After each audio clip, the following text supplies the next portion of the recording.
There are 3 children in our family, 2 of whom are my father's daughters with his mistress.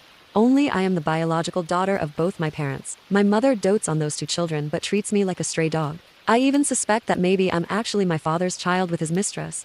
But the paternity test results show that I am indeed my mother's biological daughter.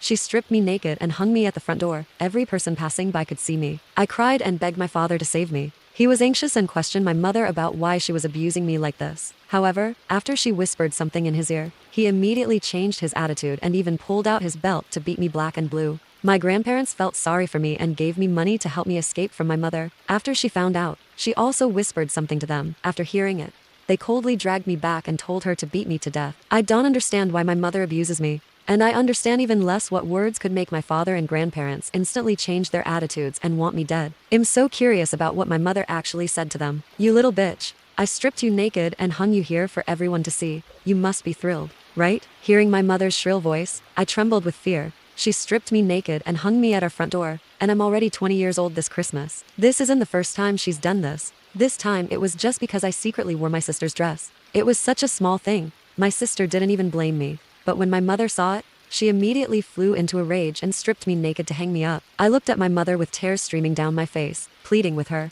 hoping she would take pity on me, hoping she would understand that I am her biological daughter, not some stray dog from the street. But she showed me no mercy at all. She despised me, hated me. She wished I would die immediately. My mother has never liked me. I always thought she was just naturally cold and didn't like anyone. But ever since my father brought home his 2 daughters with his mistress, my mother completely changed. She dotes on my 2 sisters as if she were their biological mother. She would gently hold them in her arms and tell bedtime stories. But whenever I tried to join in and listen, she would slap me so hard that I couldn't hear properly for days. She would also cook them a big plate of fish and chips, letting them eat until they were stuffed, while I could only watch longingly and lick the leftover sauce. My 2 sisters get new clothes every week, while I've grown to 20 years old without ever having my own dress. When they bullied me and rode me like a horse, my mother not only wouldn't scold them but would praise them, saying that's exactly how bitches like me should be trampled underfoot. Compared to them, I seem more like my father's daughter with his mistress. Otherwise, I can't understand why my mother despises me so much. But I look exactly like her. Our family still keeps the video of my birth.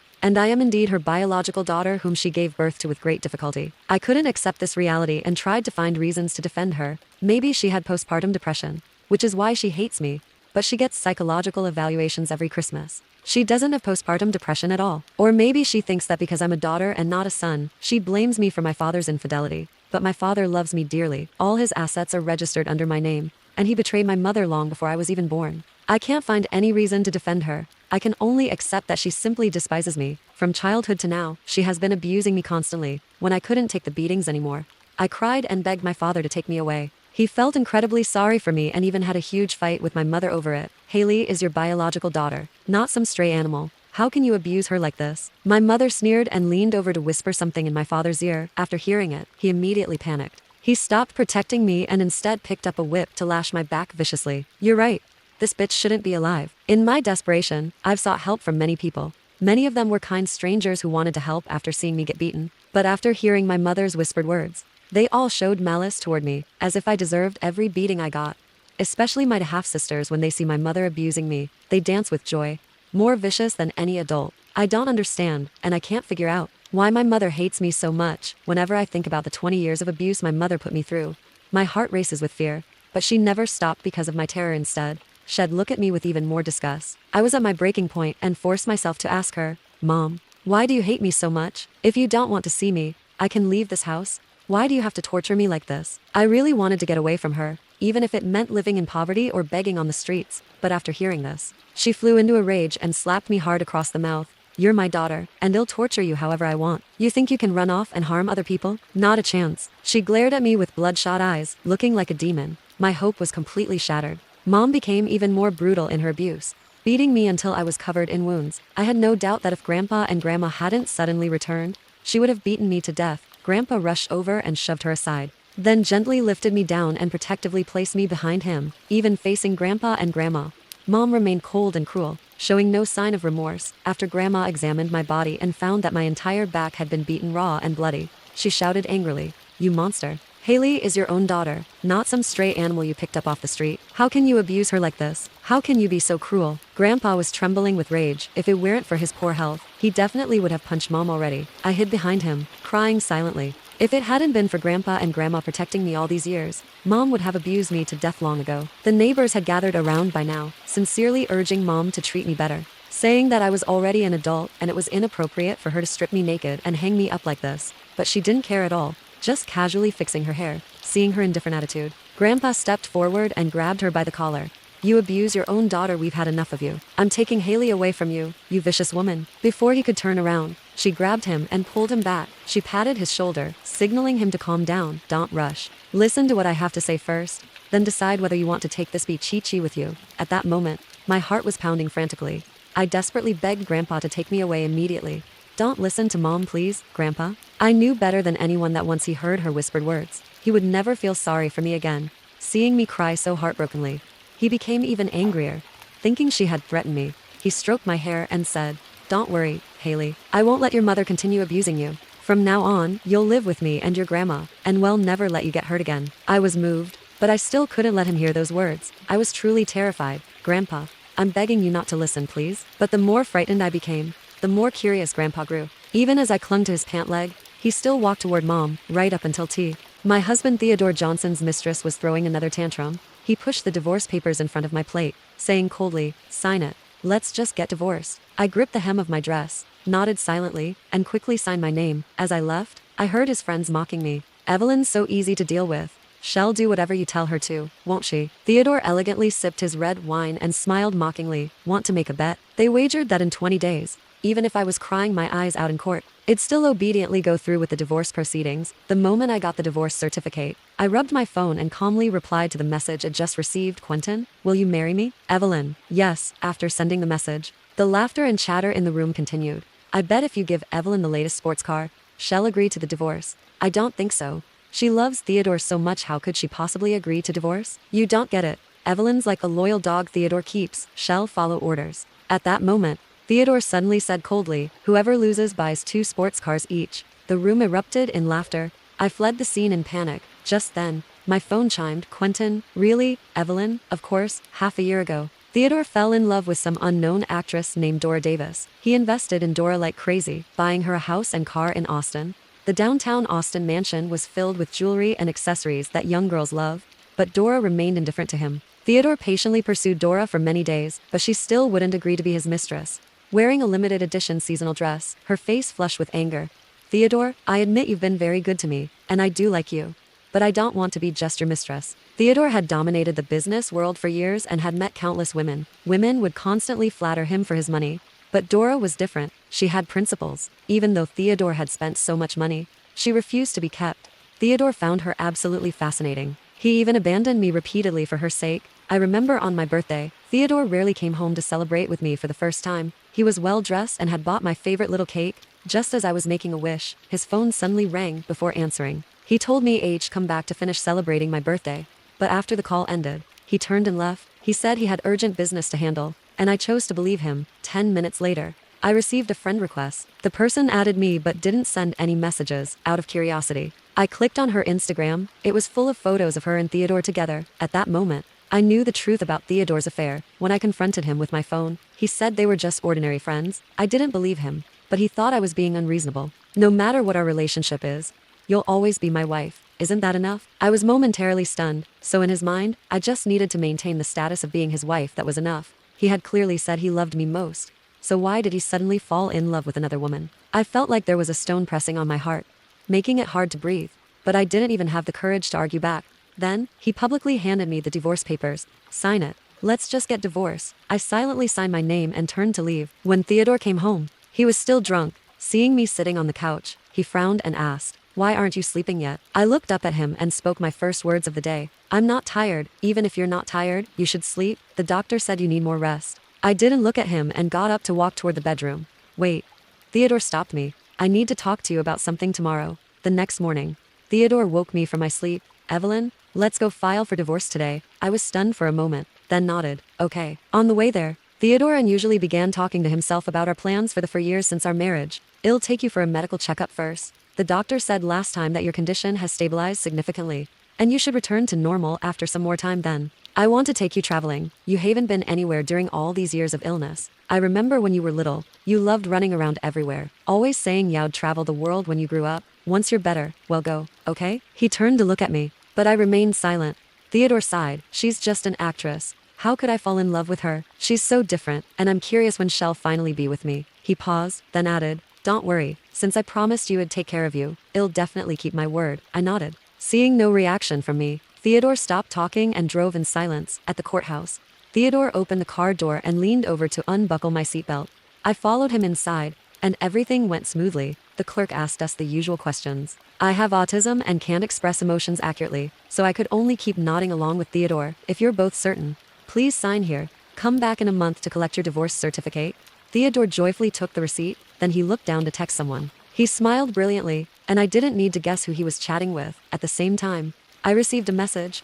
I've already booked my flight back home. See you tomorrow. I simply replied and ignored it. That night, I unusually dreamed about my childhood. Theodore always used to cling to me when we were little. Evelyn, your eyes are so beautiful. Evelyn, will you play house with me? I'll be the prince, and you'll be the princess. Princesses always marry princes. When I grow up, I want to marry you too. Back then, I really liked Theodore. We went to school together, came home together, and even skipped classes together to go to concerts. Until that day when I saw my parents and sister lying in pools of blood, I stood there frozen, losing all sensation in an instant. In my memory, Theodore cried as he held me and asked me to come home with him. He said, my home is your home. Don't be afraid, I'll be by your side. From then on, I completely shut myself off and stopped talking to anyone. Theodore's parents took me to many hospitals both domestically and abroad. All the doctors just shook their heads, saying I had developed autism from the trauma.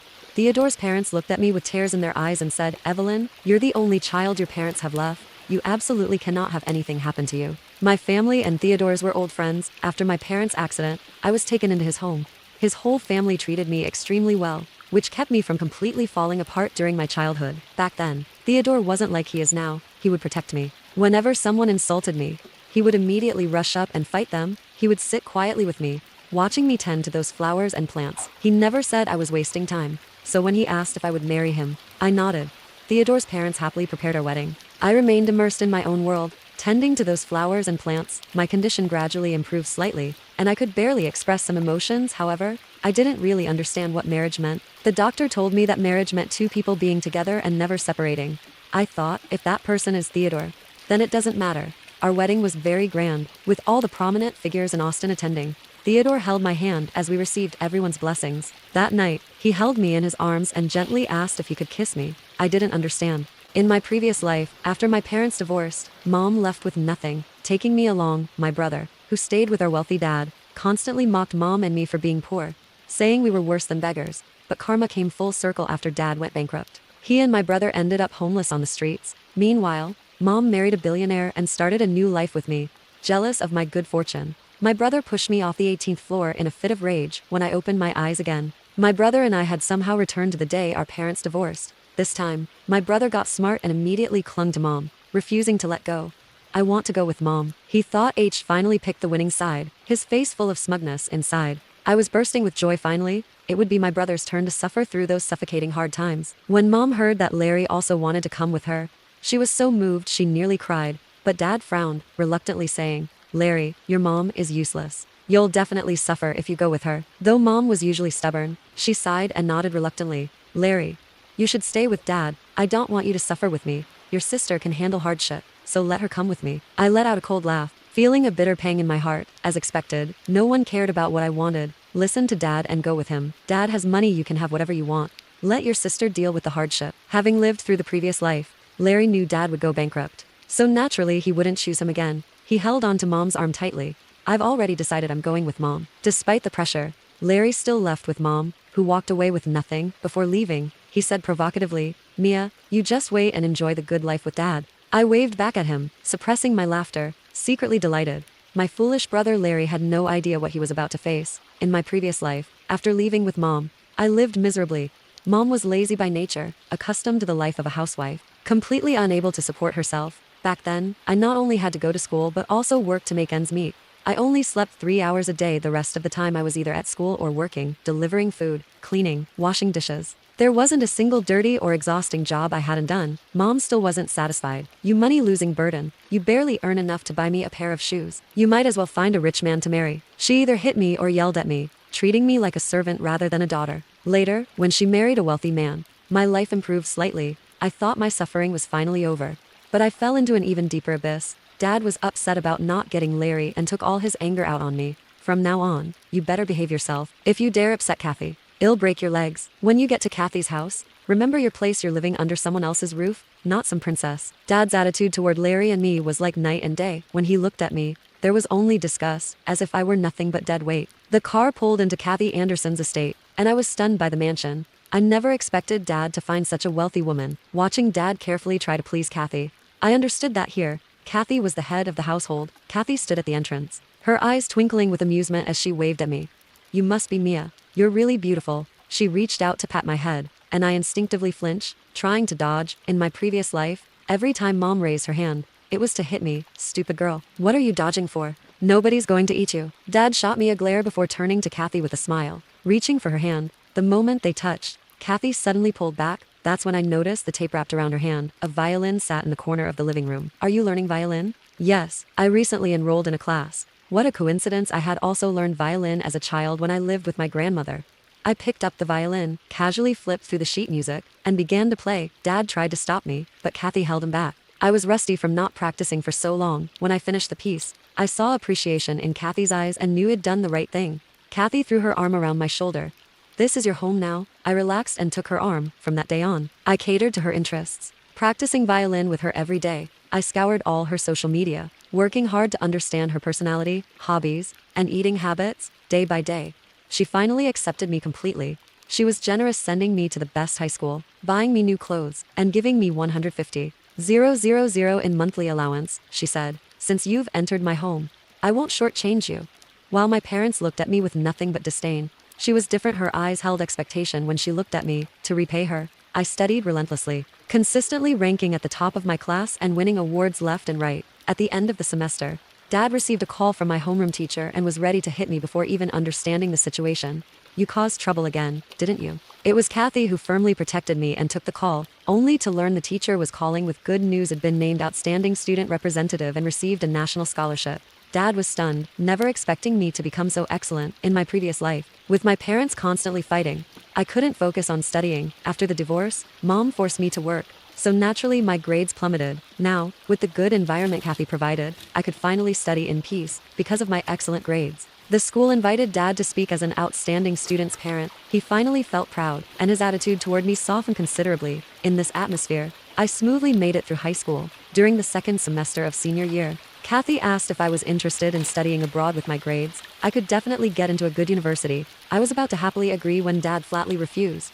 A girl should be grateful just to attend college, and you want to go abroad? Do you deserve it? In that moment, I understood that no matter how hard I tried, it'd never earn my father's love. In his heart, only Larry mattered most. In this life, my dear brother lived a completely different life from mine. When he first left with Mom, Kathy had wanted to bring him back, but he disdainfully refused. You're the woman who destroyed my parents' marriage. How dare you try to be my stepmother? Kathy was heartbroken by his words. After spending 2 Christmases in poverty with Mom, Larry finally waited for Mom to remarry into wealth. He was thrilled, thinking his suffering was finally over. But he had no idea he was falling into a new abyss. The CEO Mom married appeared gentle on the surface but had a violent temper. In my previous life, he not only beat Mom and me but took pleasure in tormenting me. In this life, how could he possibly spare Larry? Larry was beaten black and blue, dressed in rags like a little beggar. He finally couldn't take it anymore and secretly ran out to find Dad for help. He threw his arms around Dad's legs, crying his heart out, a complete contrast to his resolute departure before. Dad, please save me. I don't want to stay at Mom's anymore. If I stay any longer, I'll really die. Dad immediately softened, helping him up with a face full of heartache. Larry, come back quickly. Daddy has missed you to death. Kathy didn't want to take him in, but he made a huge fuss, threatening, Kathy, if you don't take me in, I'll go die. Kathy's heart softened, and she still let him through the door. The Christmas 1980, Isabel Marshall and I went to a matchmaking event together. She chose soldier Finley Simpson, and I chose farmer Jackson Smith. As it turned out, Finley died in service shortly after marrying her, while Jackson became a successful livestock farmer who bought cars and houses. 2 Christmases later, Isabel was caught cheating and kicked out of the Simpson house by Finley's mother, Florence Simpson, forcing her to return to the Marshall family. When I was giving birth, Isabel came to see me. When I wasn't paying attention, she stabbed me with scissors and said viciously, "Why should an adopted daughter like you live better than me?" When I opened my eyes again, I found myself back at Christmas 1980. After this matchmaking event, Isabel insisted on marrying Farmer Jackson. I knew she had been reborn too. I secretly laughed to myself, thinking that with her taking my place to suffer at the Smith house, I could marry into the Simpson family and enjoy a comfortable life. After returning from the matchmaking event, Isabel rushed in and announced, "Mom, I want to marry Jackson, the farmer." My adoptive mother, Sienna Marshall, was shocked, her face turning pale as she shouted at her angrily. Since I was present, Sienna couldn't speak plainly, but from her expression, she clearly disagreed with Isabel's choice of Jackson. Isabel continued, "Mom, Harper has suffered so much in our family all these Christmases and has given too much to this household. Now is our chance to repay Harper. Let's give Harper the opportunity to marry into the Simpson family and enjoy a good life. Consider it the Marshall family's way of repaying Harper." "Isabel, don't talk nonsense." Sienna's hands trembled, her lips quivering. She was afraid her biological daughter would choose the wrong person and ruin her life. Isabel whispered in Sienna's ear for a long time, then Sienna looked at me suspiciously, then at Isabel, and said, "Isabel, marriage is a serious matter. You need to think carefully." Isabel hugged Sienna and acted coquettishly. "Mom, just trust me this once." Sienna remained silent for a long time, gripping Isabel's hand tightly. "All right, I'll trust you this once." Then Sienna turned to me. "Harper, the Simpson boy is a few years older than you, which is more appropriate for your age, and the Simpson family has better conditions than the Smith family. You've suffered in our family all these Christmases.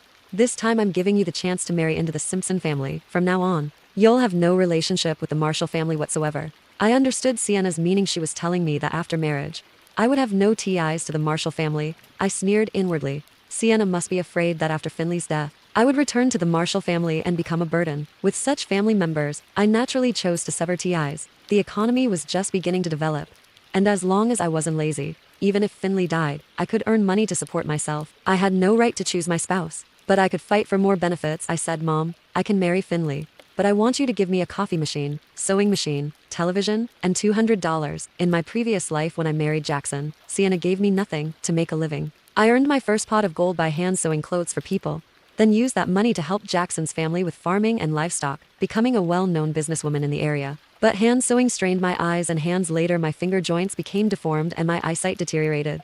Yet Sienna had given Isabel a coffee machine, sewing machine, television, and $200. I understood that an adopted daughter couldn't compare to a biological one. But since Sienna wanted to cut ties with me in this life, I would fight for more for myself. Seeing Sienna hesitate, I continued, "Mom, otherwise I'll just marry Jackson instead. Marrying a soldier carries risks. What if he dies?" Isabel was worried it'd steal Jackson away, so she was eager to help me win over Sienna. In the end, Sienna agreed. Isabel gave me a malicious smile and said, "Harper, I hope you and Finley have lots of children and stay together forever." "Thank you," I replied. "I hope you become a successful businesswoman soon and buy yourself a car and house." Isabel, the fool, couldn't see reality clearly. The Simpson family was simple, just Finley and Florence, and they didn't have to work the fields. Florence was an elementary school teacher, and Finley had a steady salary too, as long as you became part of such a family and kept your head down.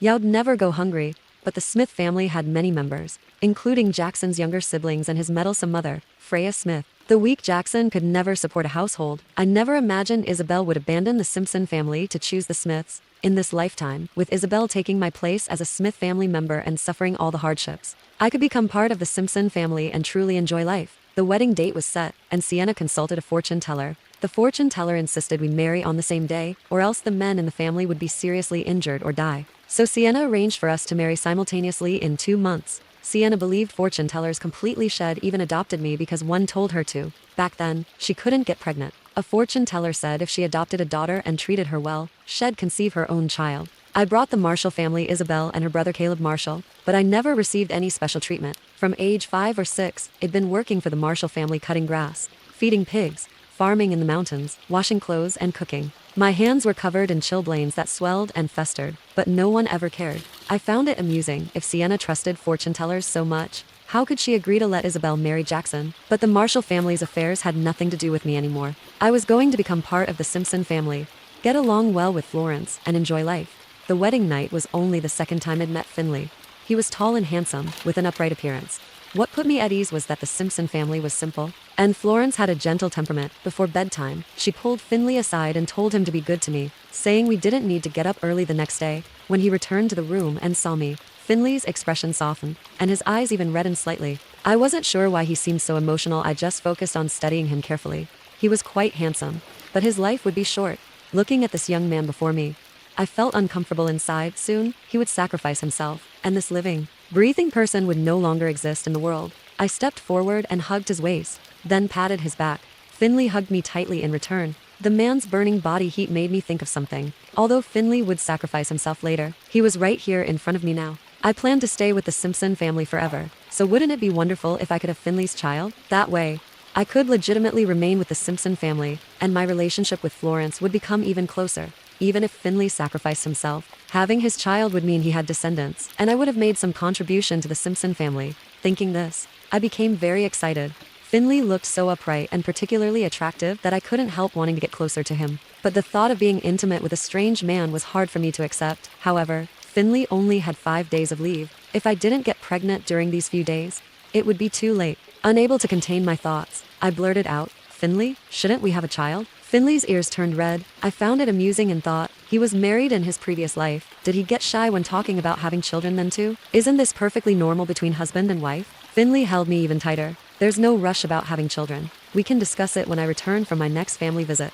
He had me sit on the stool and gently, lovingly combed my hair, thinking about how he had treated Isabel the same way in my past life. Jealousy surged through me. I snatched the comb from his hand and threw it away, then jumped up and wrapped my arms around his neck, locking my legs around his waist. "Finley, I want to have a baby." After making this demanding declaration, I leaned toward his lips. Finley froze for a moment, then quickly turned his head away, so I ended up kissing his earlobe instead. This time, not only did his ears turn red, but his entire face flushed crimson. I bit his earlobe, and his chest heaved violently, making me incredibly nervous. Of course, I was no match for him. Since he didn't want me to succeed, he subdued me with just one hand. That night, Finley held my hands captive as I slept. The next morning after breakfast, I went to the county seat with Finley. I planned to buy some wire mesh to make drying racks as a side business to earn money. With autumn approaching, I wanted to pick jujube dates and dry them. Jujube seeds are medicinal herbs that can fetch a good price. In the county seat, we ran into Isabel and Jackson. Upon seeing me, Isabel waved a package of cake in her hand and boasted proudly, "Harper,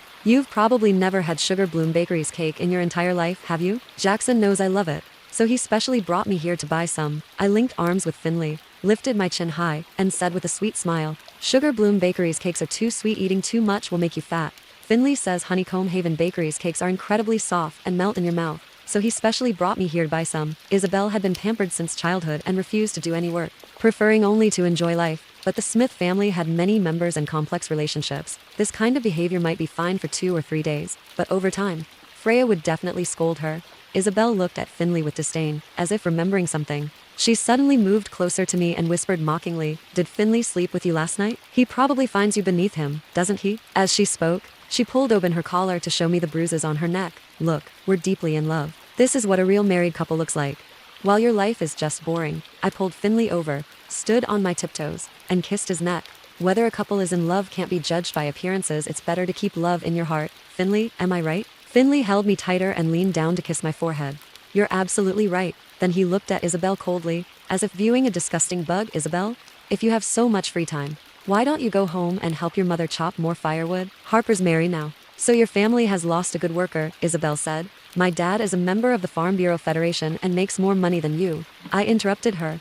"I hope your dad can keep it up, otherwise your whole family will have nothing." Isabel pointed at me, trembling with rage. "Harper, you're shameless." She slammed the cake onto the ground and stormed off. The paper wrapping tore, and Jackson sadly picked up the cake, cradling it in his shirt before chasing after Isabel. After buying the wire mesh, sitting on the bus, I remained silent for a long time. I thought to myself, Isabel was so certain that Finley hadn't slept with me.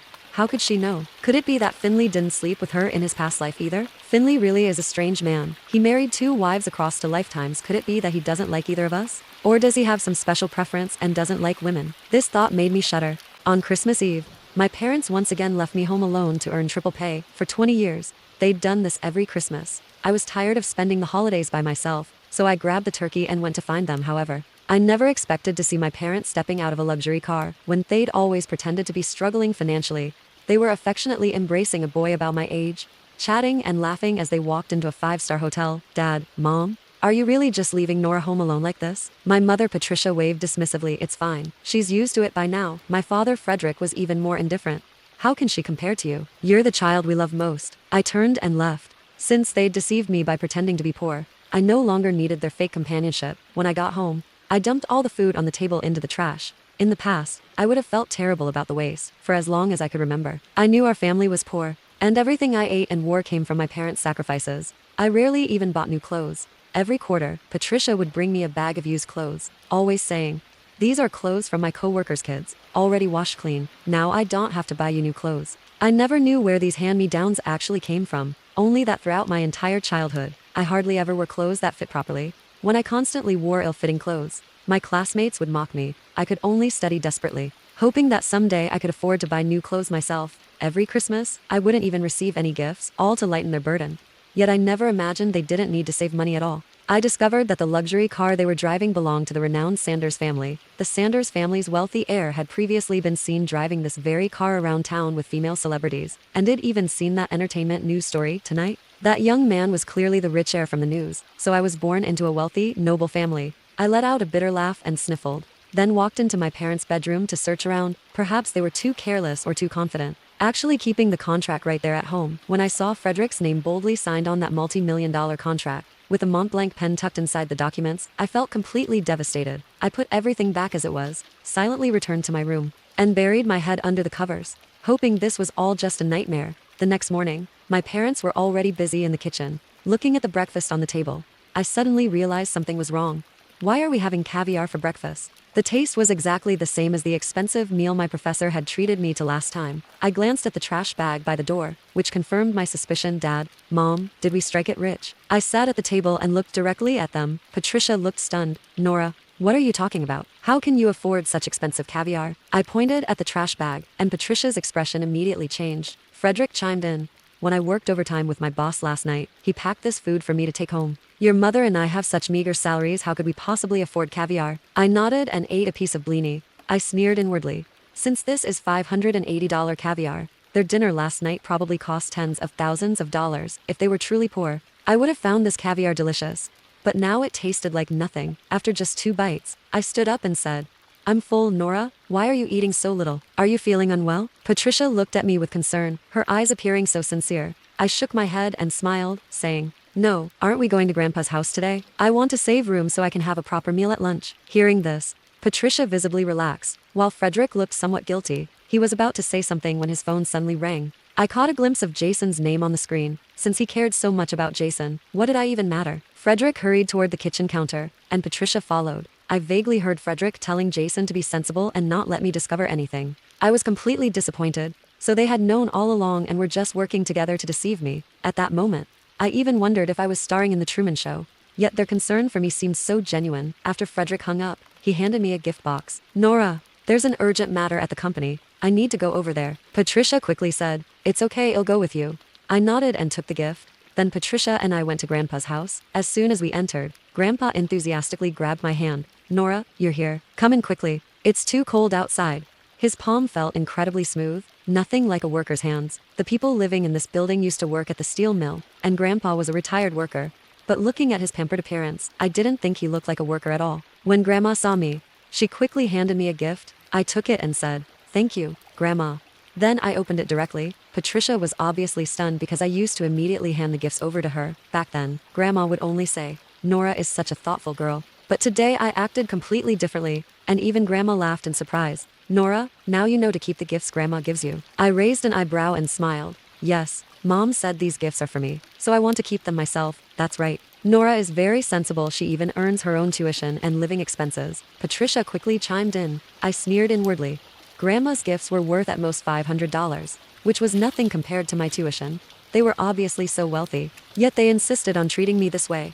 Why make me alone bear the burden of poverty? Grandma said nothing more and went into the kitchen to get busy. When she brought out the lavish lunch, I only took a few bites before completely losing my appetite. These dishes were exactly the same as the ones at the hotel last night. Now I was finally certain that our family was very wealthy. But my parents had been pretending to be poor all along. Even my grandparents were playing along with their act. After the meal, Patricia took a phone call and hurriedly left, using work as an excuse. My grandparents kept yawning and looked very tired. I had no choice but to tactfully say goodbye.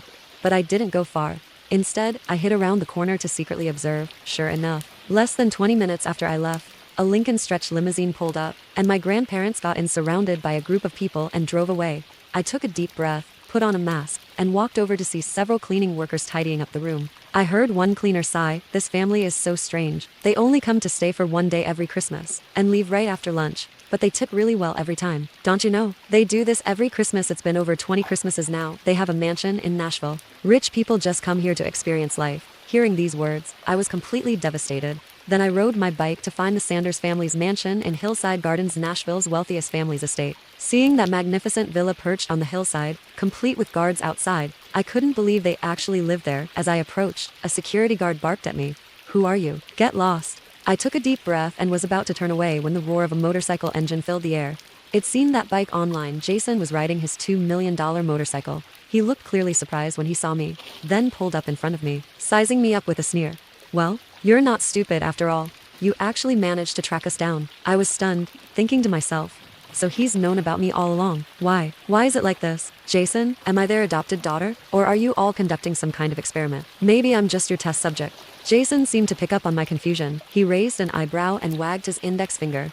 "No, you're their biological daughter too. They treat you that way simply because I'm the sole heir to the Sanders family fortune. Nora, you were only born 1 minute before me. What gives you the right to compete with me for the inheritance? This isn't where you belong. So get lost." "Poor little thing, don't look at me like that. My parents spent quite a bit raising you too." "Oh. And stop visiting my grandparents on Christmas from now on. They're getting old and don't have the energy to keep up this charade with you." They quickly drove into the villa, leaving me standing outside, finally understanding everything. My birth with Jason was tied to inheritance rights. But what had I done wrong? I only longed for genuine love from my parents. Even though they'd deceived me all these years, they still treated me well on the surface. However, seeing this villa and that motorcycle, I began to question whether they truly loved me. I turned to leave, calling Frederick before I went. "Are you coming home for dinner tonight, Nora? I'm working overtime tonight. Christmas pays triple." "Oh, and so is your mother." But I distinctly heard the roar of a motorcycle engine on the other end of the line. I nodded quietly to myself and made my decision. When I got home and started packing, I signed up for a special research project the school had posted. This project was in an impoverished area where I'd spent 3 years, completely cut off from the world with no one to disturb me. Then I printed out the photos I'd taken of Jason's silhouette and placed them on my nightstand. They didn't come home that day. I was all alone. Finally, I called Frederick, but no one answered. Meanwhile, Harrison Company, under the Sanders Group, was posting Christmas gifts on Twitter. Then an ordinary employee posted online thanking her boss. She was just a regular employee, but her Christmas gift was worth $3,000. Many other employees also posted about the company's Christmas benefits in the photos. My parents stood on stage, Frederick in a sharp suit holding red wine, Patricia with exquisite makeup and sparkling jewelry. Jason was being fawned over by everyone below. Of course, there were also their family portrait photos. My parents probably thought I'd just bury myself in making money and never pay attention to such gossip. However, they forgot I was just an ordinary girl living in poverty. How could I not pay attention to these things? When reporters asked about their Christmas plans, Frederick told the cameras, "This year my son Jason turns 22. Our whole family travels every year, and we're leaving today." I suddenly felt utterly dejected. I was 22 too, but the farthest it'd ever been was the zoo on an elementary school field trip. I let out a bitter laugh, running my fingertips over my passport. Ironically, my parents had wanted me to move out after I started college. They said I'd become an adult and needed to take responsibility for my own life. Now was the perfect time to leave. I grabbed my luggage and walked away without hesitation. I thought to myself, "Dad, Mom, goodbye." After 7 years of dating, Ethan Jackson and I were preparing to get married. I was excitedly planning our wedding when I discovered someone had taken over our reserved venue. Seeing our carefully prepared venue occupied, I complained to Ethan in frustration, only to be coldly interrupted by him. He said icily, "Caroline Myers, you're really getting on my nerves. It's just a venue. If this one doesn't work, well, find another." I stared at Ethan in shock, confused by his attitude. After that, Ethan never contacted me on his own initiative. When I reached out to him, all I got were responses like "I'm busy." 10 days before the wedding, I went to his office to find him. That's when I heard Ethan on the phone with Elena Foster from inside the room. "Elena, I promise you, on the wedding day, all the guests will be at this venue. Her venue will only have the bride, no groom. I haven't changed the address on the invitations." I stood there in shock, frozen in place. It turned out we weren't sharing the same venue, we're sharing the same groom. I went home feeling devastated, distracted on the way. I bumped into several pedestrians. One woman said, "Are you sick? Why don't you watch where you're going?" A man said, "Is she an idiot or something? What bad luck?" Another man said, "Are you blind? If you don't want your eyes, go donate them." Hearing these words, my body stiffened. Then I laughed self-mockingly. and said, "Yes, I am blind." The man seemed somewhat surprised, then silently walked past me. He probably misunderstood what I meant, but I didn't want to explain. Heavy rain poured down, instantly soaking through my body, but I felt nothing as the ice cold rainwater slid down my cheeks. At midnight, I developed a fever as expected. In my daze, I received a phone call. "Caroline, can you come to the nightclub and bring me a honey lemon? My friends got me drunk." I paused for a moment, instinctively preparing to get up and make the honey lemon. Coming to my senses, I quickly stopped myself. "Sorry, I have a fever. I can't make it over." Ethan seemed somewhat surprised. I could hear jeering voices around him. "Ethan, you lost. Looks like you'll have to go buy the honey lemon yourself." This coquettish voice sounded familiar. It was Elena. I chuckled softly, and Ethan hastily hung up the phone. At midnight, Ethan came home, reeking of alcohol. He pulled me up from where I was sleeping soundly in bed.